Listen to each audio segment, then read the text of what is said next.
5 және 7 сыныптарға арналған информатикадан оқу әдістемелік кешендердің ерекшеліктері. Оқу әдістемелік кешендердің құрылымы. Әрбір бөлім кіріспеден басталады. Оқулықтың кіріспе бетінде білім мен дағдыларға қысқаша шолу жасалды.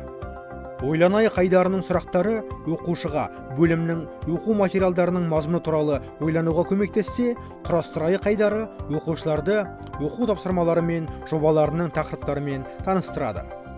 Сабақтың мазмұны 2 беттен тұратын бөлек қосар бетте беріледі. Бұл оқушылардың бүкіл сабақтың оқу материалын тұтас қабылдау үшін қажет. Сабақтың басында негізгі сұраққа жауап беру ұсынылады. Сабақтың соңында оқушылар негізгі сұраққа оралып, жауаптарын салыстырады.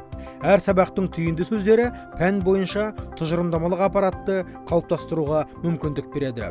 Оқулықтың соңында глоссарий бар. Кейбір сабақтарда қызықты ақпараттар берілген «Сен білесің бе» айдары бар.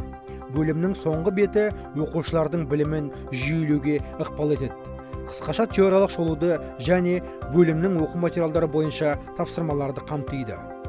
Мұғалімнің нұсқаулығында да бөлімнің кіріспе және қорытынды беттері бар.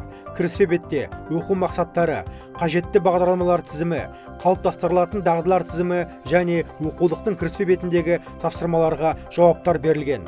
Қорытынды беттің мазмұны мұғалімге оқушылардың жауаптарын және практикалық, жобалық жұмыстардың нәтижелерін талдауға көмектеседі.